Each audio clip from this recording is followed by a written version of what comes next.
Bud and Jim were two drinking buddies who worked as airplane mechanics in Atlanta. One day, when the airport was socked in by fog, they found themselves stuck in the hangar with nothing to do. Bud sighed, "Man, I wish we had something to drink." Jim replied, "Me too. You know, I've heard you can actually drink jet fuel and get a buzz. Want to give it a shot?"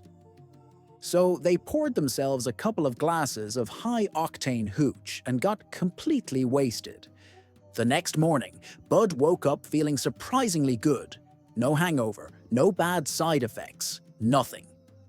Just as he was reveling in his good fortune, the phone rang. It was Jim. "Hey, how do you feel this morning?" Jim asked. "I feel great. How about you?" Bud replied. "Feeling good too. You don't have a hangover?" "Not at all. That jet fuel is amazing. No hangover, nothing. We should do this more often." "Yeah, but there's just one thing." "What's that?" "Have you farted yet?" Bud thought for a moment. "No." "Well, don't, 'cause I'm in Phoenix." Wife. "Honey, let's play a fun game." Husband. "Sure. What's the game?" Wife. "If I say a country, you run to the left wall. If I say a bird, you run to the right wall. But if you run the wrong way, you'll give me all your salary for the month." Husband. "Got it. But if you mess up, I'll get your salary too, right?" Wife. Smiling sweetly. "Of course, dear." Husband. Standing up, stretching. "All right, I'm ready." Wife. "Are you sure?" Husband. "Absolutely." Wife. "Turkey." It's been 4 hours. The husband is still frozen in place, trying to figure out if she meant the country or the bird. 2 dots. Anybody interested in a free ride in a helicopter flight for 4 people? I'm still looking for 2 more people to join us. We leave early Saturday, the July 7th morning from Nashville Airport, and we'll fly to a private island in Destin, Florida, where we will have breakfast and then be on a yacht for lunch. Then we'll do a flight along the coast to see the whales and dolphins, then returning to Destin, Florida, go out for dinner, then fly back home. If interested, please PM me. Preferably someone with a helicopter and yacht. Otherwise, we can't go. 3 dots. Yesterday, my daughter sent me an email, once again, suggesting I find something useful to do with my time. Apparently, relaxing by the pool with a nice glass of wine doesn't qualify as productive in her book. She went on to say she was only thinking of me and suggested I visit the local senior center to socialize with others. Taking her advice, I decided to give it a try. But when I got home, I thought it was time to have a little fun with her. I sent her an email and told her I joined a club. "A parachute club," I wrote. Her reply came almost immediately. "Are you serious?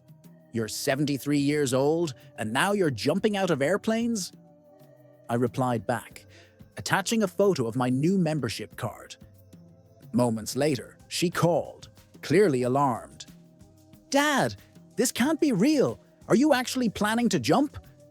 I laughed and reassured her, "Don't worry. I just wanted to see your reaction." Life as a senior may come with its challenges, but sometimes it's a whole lot of fun.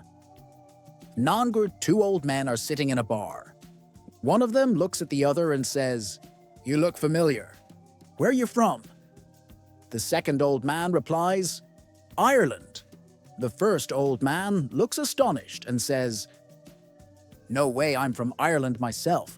What a small world." The second old man then looks at the first, "What city?" The first old man says Dublin.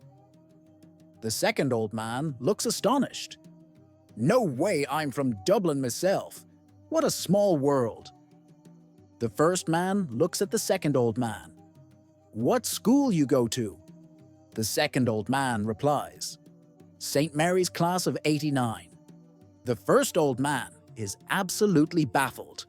"No way, St. Mary's class of '89 myself. What a small world."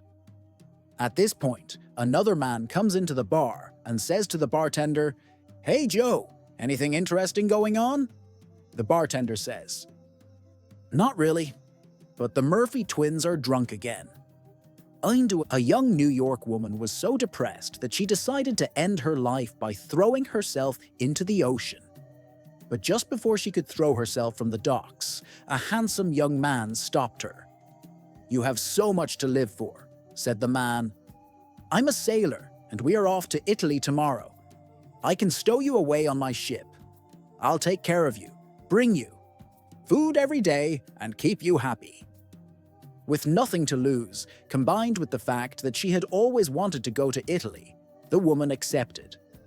That night, the sailor brought her aboard and hid her in a small but comfortable compartment in the hold. From then on, every night he would bring her 3 sandwiches, a bottle of red wine, and make love to her until dawn. 3 weeks later, she was discovered by the captain during a routine inspection. "What are you doing here?" asked the captain. "I have an arrangement with one of the sailors," she replied. "He brings me food, and I get a free trip to Italy." "I see," the captain says. Her conscience got the best of her, and she added, "Plus, he's screwing me."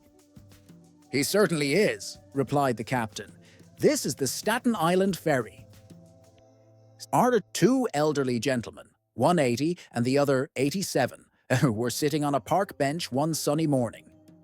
The 87-year-old had just finished his daily jog, looking as fresh as ever and not even slightly out of breath. Impressed by his vigor, the 80-year-old asked, "What's your secret? How do you have so much energy at your age?" The 87-year-old grinned and said, "Simple, rye bread. I eat it every single day. Keeps my energy up and works wonders with the ladies too." Intrigued, the 80-year-old decided to give it a try. On his way home, he stopped by a bakery. As he browsed the shelves, the saleslady approached and asked, "Can I help you find something?" "Do you have rye bread?" he asked eagerly. "Of course," she replied, pointing to a shelf stacked with loaves. "How many would you like?" "5 loaves," he declared confidently. Surprised, she said, "5 loaves? Sir, by the time you get through the 3rd one, it'll be hard." The old man paused for a moment and then said, "Wow, it seems like everyone but me knows about this stuff." 7. A mother is driving her young daughter to a friend's house for a play date when the little girl curiously asks, "Mummy, how old are you?" The mother smiles and replies, "Sweetheart, it's not polite to ask a lady her age." "Okay," says the little girl, thinking for a moment, then asks, "What color was your hair 2 years ago?" The mother laughs, but gently responds, "Those are personal questions, dear, and you really don't need to know." Unfazed, the little girl asks, "Why did you and Daddy get a divorce?" That question catches the mother off guard. She turns to her daughter and says, "That's enough. Let's not talk about that now." Later that day, the little girl plays with her friend. "My mom won't tell me anything about herself," she says. Her friend, with a mischievous grin, replies, "Well, all you have to do is look at her driver's license. It's like a report card. Everything you need to know is on there." That evening, the little girl confronts her mother with a proud smile. "I know how old you are. You're 32. The mother looks surprised. "How did you find that out?" The little girl continues, "And I know you used to have brown hair." The mother is now truly stunned. "How did you figure that out?" With a gleam in her eye, the little girl exclaims, "And I know why you and Daddy got a divorce." The mother, now curious and a little anxious, asks, "Oh, really? Why?"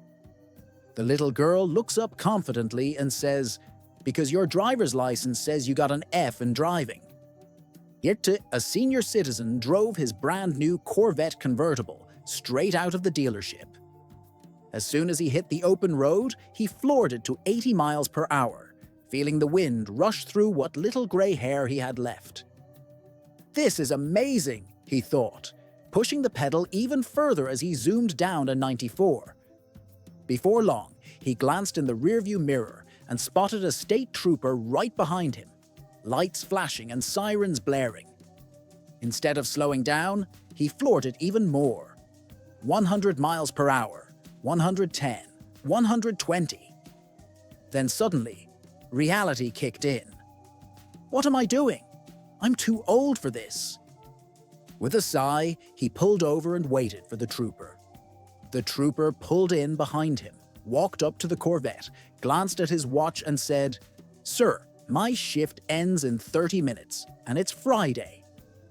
If you can give me a reason for speeding that I've never heard before, I'll let you off." The old man thought for a moment and replied, "Well, years ago, my wife ran off with a state trooper. I thought you were bringing her back." The trooper chuckled and said, "Have a good day, sir." 9 dots. A few decades ago, a man and his wife were driving through the country on his way from New York to California. Looking at his fuel gauge, he decided to stop at the next gasoline station and fill it up. About 15 minutes later, he spots a mobile station and pulls over to the high-octane pump. "What can I do for y'all?" asked the attendant. "Fill her up with high test," replies the driver. While the attendant is filling up the tank, he's looking the car up and down. "What kind of car is this?" he asks. "I never seen one like it before." "Well," responds the driver, his chest swelling up with pride, "this, my boy, is a 1999 Cadillac DeVille." "What features does it have?" asks the attendant. "Well," says the driver, "it has everything. It's loaded with power steering, power seats, power sunroof, power mirrors, AM/FM radio with a 10-deck CD player in the trunk with 100 watts per channel, 8-speaker stereo, rack and pinion steering, disc brakes all around, leather interior, digital instrument package, and best of all, an 8.8-liter V12 engine." "Wow," says the attendant. "That's really something." "How much do I owe you for the gasoline?" asks the driver. "That'll be $30.17, says the attendant. The driver pulls out his money clip and peels off a 20 and a 10. He goes into his other pocket and pulls out a handful of change. Mixed up with the change are a few golf tees. "What are those little wooden things?" asks the attendant. "That's what I put my balls on when I drive," says the driver. "Wow," says the attendant. "Those Cadillac people think of everything." But an elderly man rear-ends a young man driving an expensive sports car. Enraged, the guy hops out of his car and confronts the old man. "Look what you did to my car," he yells. "You're gonna give me $10,000 right now or I'm gonna beat you to a pulp." "Oh my," says the old man. "I don't have that kind of money." "Let me call my son. He trains dolphins and he'll know what to do." "Dolphins?" "Zrenia," the other driver huffs while rolling his eyes. The old man pulls out his phone, dials his son, and just as the son answers, the irate man snatches the phone away from the old man. "So, you're a dolphin trainer, huh? Well, your old man here just rear-ended my car, and I need 10 grand right now, or I'm gonna beat you and your old man to a pulp. So you better train those dolphins to bring you some cash." "I'll be there in 10 minutes, says the voice calmly on the other end. Exactly 10 minutes later, a pickup truck pulls up. A huge guy hops out and proceeds to walk calmly towards the bully. Before the enraged young man can speak, the man smoothly rams his head against the other man's forehead. The bully crumples like paper, and the other man catches him, leaving him in a heap on the side of the road. When he's finished, he walks over to the old man and says, "For the last time, Dad, I train seals, Navy SEALs, not dolphins." 2 nuns who worked in a hospital were out driving in the country when they ran out of gas. As they were standing beside their car on the shoulder of the road, a truck approached them. Noticing the nuns in distress, the trucker stopped and offered to help. When the nuns explained they had run out of gas, the trucker said he would be more than happy to drain some from his tank, but he didn't have a bucket or a can. Hearing this, one of the nuns dug out a clean bedpan from the trunk and asked the trucker if it would do. He said it would and proceeded to drain a couple of quarts into the pan. He then handed the pan to the sisters, got back into his truck, and waved goodbye. While the nuns were carefully pouring the precious fuel into their gas tank, a cop happened by. He stopped and watched them for a few moments, then said, "Sisters, somehow I don't think that's going to work, but I sure do admire your faith."